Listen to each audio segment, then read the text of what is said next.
एक साल लंबे आंदोलन के बाद केंद्र ने कृषि कानूनों को वापस ले लिया, लेकिन कृषि से जुड़े अन्य मुद्दों पर बहस छिड़ी हुई है। इनमें एक देश की उत्पादन और भंडारण क्षमता भी है। बहस चल रही है कि क्या किसान जितना उपजाते हैं उसके लिए देश में भंडारण की व्यवस्था कैसी है। कृषि और किसान कल्याण मंत्रालय के आंकड़ों से पता चलता है कि साल 2015 और 2020 के बीच 5 वर्षों के दरमियान देश का खाद्यान्न उत्पादन 2515.41 लाख टन से बढ़कर 2975.04 लाख टन पर पहुंच गया है, जो 18% की बढ़ोतरी है। लेकिन इस हिसाब से देश की भंडारण क्षमता बेहद कम रही।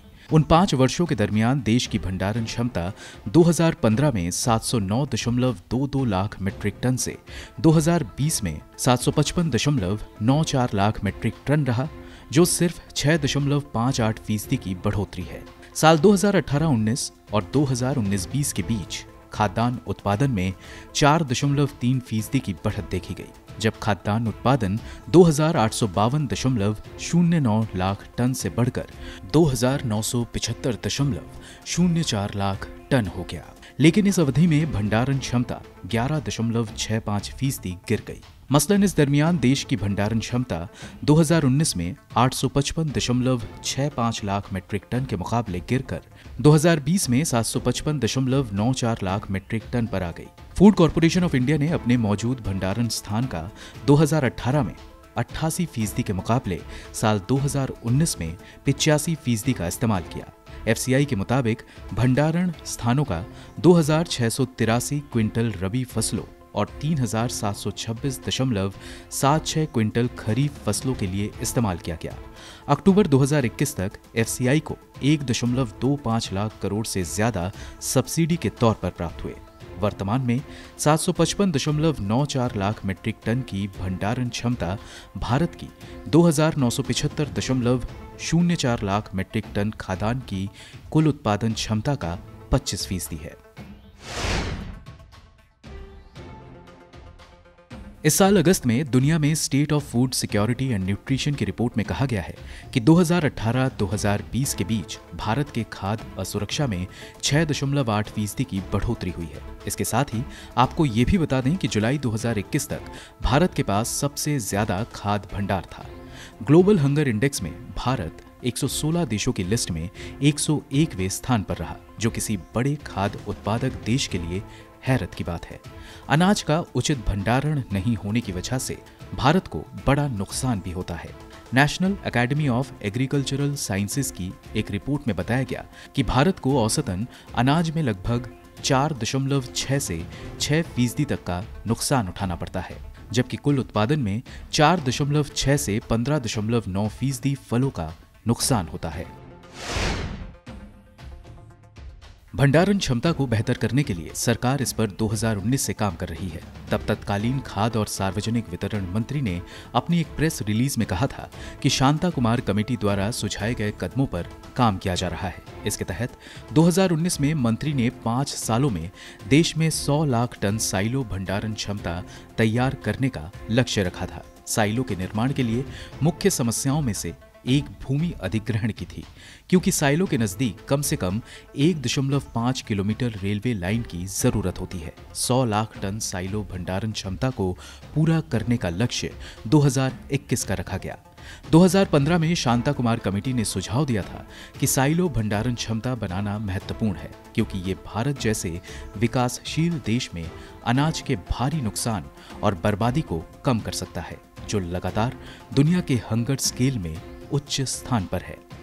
ब्यूरो रिपोर्ट, गो न्यूज।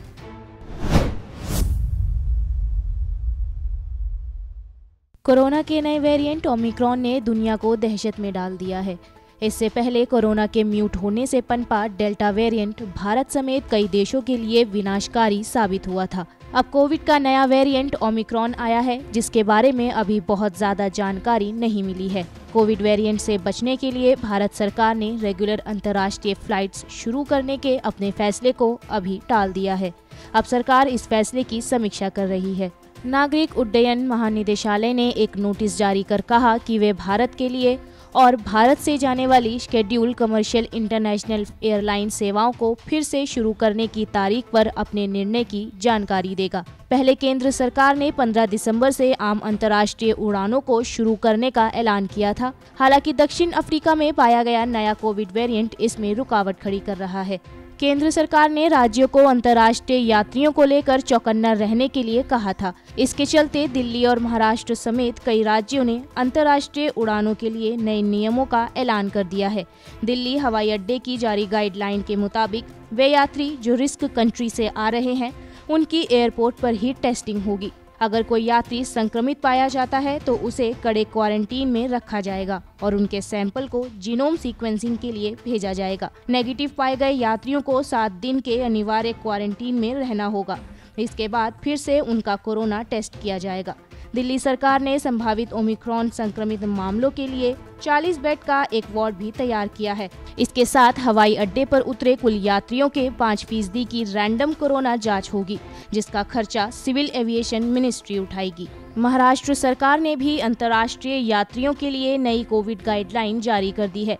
राज्य सरकार की गाइडलाइन के मुताबिक रिस्क देशों से आने वाले यात्रियों को प्राथमिकता के आधार पर विमान से उतारा जाएगा और इनकी टेस्टिंग के लिए अलग अलग काउंटर होंगे। भारतीय सरकार ने दक्षिण अफ्रीका, यूरोप, हांगकांग और न्यूजीलैंड जैसे देशों को जोखिम श्रेणी में रखा है। इनमें से अधिकतर में ओमिक्रॉन वेरिएंट पाया गया है। महाराष्ट्र ने इन देशों से आने वाले यात्रियों के लिए 7 दिन का क्वारंटीन अनिवार्य किया है और इस क्वारंटीन के दूसरे, चौथे और 7वें दिन उनका कोविड टेस्ट होगा। अगर कोई यात्री संक्रमित पाया जाता है तो उसे अस्पताल में शिफ्ट किया जाएगा। गुजरात उन राज्यों में से है जहां अंतर्राष्ट्रीय यात्रियों के साथ साथ राज्य के नागरिकों के साथ भी सख्ती बरती जा रही है। अहमदाबाद के अंतर्राष्ट्रीय हवाई अड्डे पर रिस्क देशों से उतरे यात्रियों को अनिवार्य RT-PCR टेस्ट कराना होगा और इस दौरान रैंडम टेस्टिंग भी की जाएगी। हवाई अड्डे पर अलग अलग देशों के लिए अलग अलग काउंटर बनाए जाएंगे। संक्रमित लोगों को हवाई अड्डे से सेल्फ मॉनिटर्ड आइसोलेशन सेंटर में भेजा जाएगा। दूसरी तरफ गुजरात में अहमदाबाद और राजकोट समेत 8 शहरों में नाइट कर्फ्यू को भी 10 दिसंबर तक बढ़ा दिया गया है। अहमदाबाद, राजकोट, सूरत, वडोदरा, जामनगर, भावनगर, गांधीनगर और जूनागढ़ में अब 10 और दिन तक रात में बाहर निकलने पर पाबंदी जारी रहेगी। इसके अलावा दक्षिणी राज्यों ने भी वेरिएंट के खिलाफ कमर कस ली है। जोखिम वाले देशों से तेलंगाना आए यात्री जो कि टीकाकृत नहीं है, उनकी हवाई अड्डे पर टेस्टिंग होगी। संक्रमित पाए जाने पर सैंपल की जीनोम सीक्वेंसिंग होगी। कर्नाटक की जारी गाइडलाइन कहती है कि ऐसे देशों से आने वाले यात्रियों को सिर्फ तभी राज्य में एंट्री मिलेगी जब उनकी कोविड रिपोर्ट नेगेटिव होगी। केरल ने कहा कि हालांकि अभी चिंता की कोई बात नहीं है, लेकिन अब से एयरपोर्ट पर निगरानी और बढ़ जाएगी। राज्यों को घरेलू स्तर पर बनाई गई गाइडलाइन के अलावा केंद्र सरकार के जारी नियम भी मानने होंगे। केंद्र सरकार के नए नियम 1 दिसंबर से लागू हो चुके हैं। सरफरोशी मोमिन, गो न्यूज़।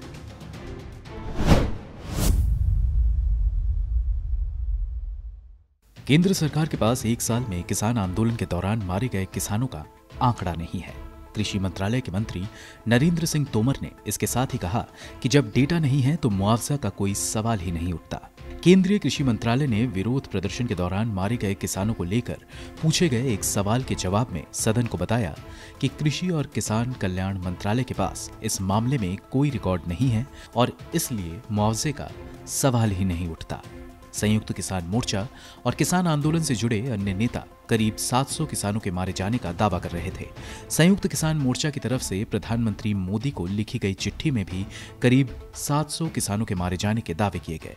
गो न्यूज ने आपको पहले बताया था कि किसान आंदोलन के दौरान अलग अलग कारणों से 670 किसानों की मौत हो गई, जिनमें 40 किसानों ने आत्महत्या कर ली थी। ये जानकारी खुद किसान एकता मोर्चा ने सोशल मीडिया पर साझा की थी। पिछले साल जब किसान राज्यों में ही प्रदर्शन कर रहे थे, तभी अक्टूबर महीने तक 12 किसानों की मौत हो गई थी। इसके बाद किसान 26 नवंबर को दिल्ली की सीमा पर सिंघू बॉर्डर पहुंचे थे, जहां बड़ी संख्या में किसान मारे गए।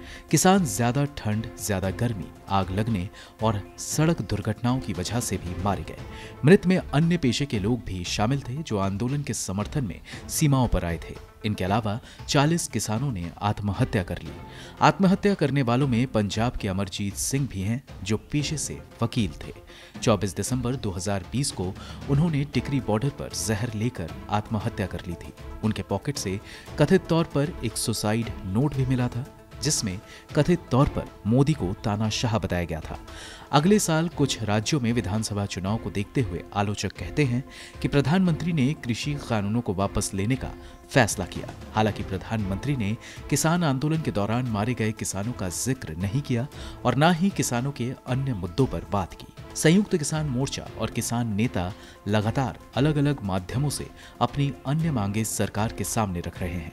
अन्य मांगों में शामिल एमएसपी का जिक्र किसानों ने प्रधानमंत्री मोदी को लिखे अपनी चिट्ठी में भी किया था, लेकिन किसानों का कहना है कि प्रधानमंत्री की तरफ से उस चिट्ठी का जवाब नहीं मिला है।